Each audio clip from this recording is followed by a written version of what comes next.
another 2 videos today, and the first one is going to be in a tank I've not featured in a while, which is the Object 268 Tier 10 Russian Tank Destroyer. One of my favourite vehicles in the game. I really enjoy this tank. I'm platooned with Felix using his F4202 medium tank. It is a mostly Tier 10 game on Pearl River, and unlike my previous games in this tank, I'm going to play it a little bit differently than I usually do. The way I usually play the Object 268 is I play it a bit like a Yazi, the Tier 8 Chinese TD, in that I like to get up close and personal and brawl with people. Now the TD isn't really made for that. It can do it, it's fast, it's got a decent bit of armor on the front, on the superstructure, but it's more made for sniping in that it's got very good accuracy and really good camouflage, although the shell velocity is very low, so shooting at range can be a bit difficult. But in this game, I am going to actually play it a bit more like a traditional TD, sniping from the back, and that's only because I'm platooned with Felix. He's in a medium tank, we're on a big map, so I'm thinking if I can stay back and shoot, I might be able to help Felix get some assistance. That's my thought process at the start of this game.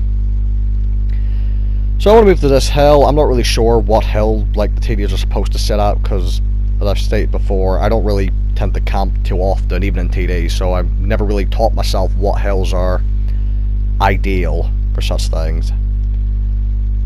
When we come up, these little trees here I'm hoping will act as cover, which will, one part, keep me hidden even when I fire the gun, hopefully, and will secondly mean I won't spot anyone, which means there's a chance of Felix getting the assistance. Very funny thing here, my very first shot into the FV215B, and I set him on fire. And at the start of the game, when I saw the enemies had an FV215B, I even said to Felix, I bet you my first shot that hits him will set him on fire. And that's just how that vehicle works, as I'm sure everyone's well aware of. So first shot in, hit for a decent amount with the fire, but I did have a fire extinguisher, which is a bit of a shame.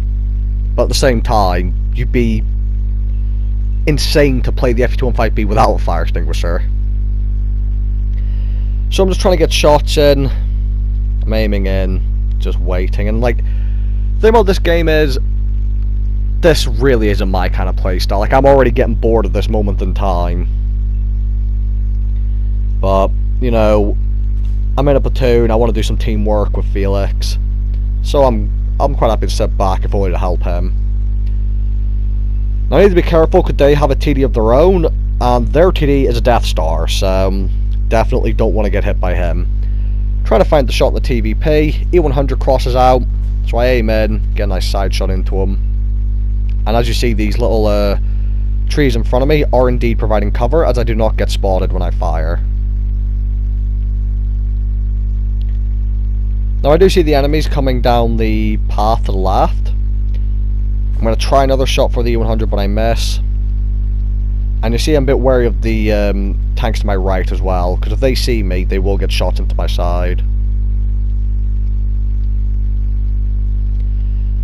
The enemy disappeared from view, so I'm not going to fire because of the fairly long reload I've got in this vehicle. Although I say fairly long reload, I believe this has the highest or second highest damage per minute of any of the Tier 10 tank destroyers.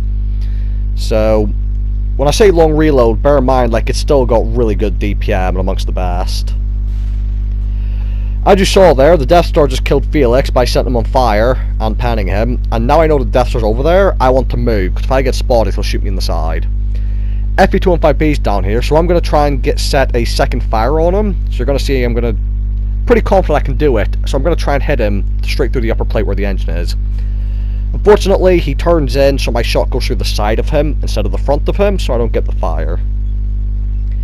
You see, I'm keeping an eye behind me as well, because I want to make sure that the position where the Death Star's at doesn't have a shot at me.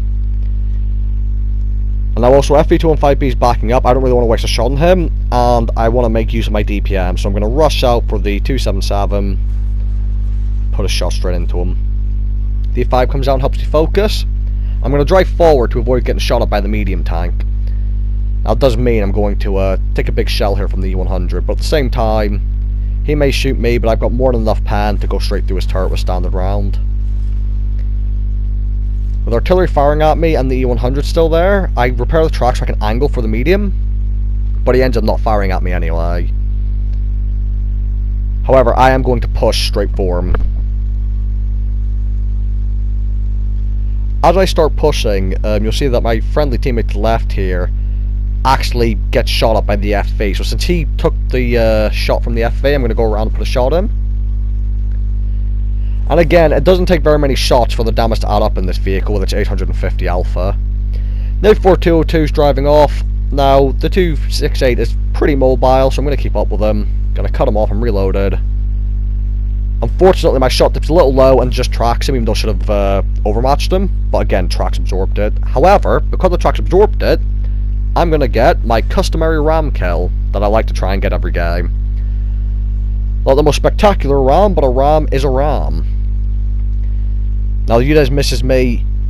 There's a death throw to aim at, and at this point I'm thinking, I need to get rid of the UDES so me and this E5 can move. So if he can't one-shot me, I don't mind going around the corner and taking a shot from him to remove him from the game. So you're going to see he's going to pen me, but I can just overmatch him in the side. Now I am a one-shot for everything. I'm going to try and hug this rock as much as possible to avoid the artillery. See, I'm waiting. I've gone unspotted, but I'm still going to wait for a few extra seconds just in case the artillery tries to blind fire over where I'm at. Thankfully, it doesn't seem to blind fire, which is nice. And now I'm going to move back towards the hill I was originally at. I've got the heat preloaded because it's a 705A. Sorry, not a 705A.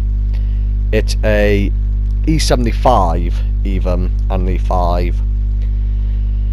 And these E75s are kind of my kryptonite. I can never really pan them. I'm aiming for the turret. I do unfortunately bounce off him, which is a shame.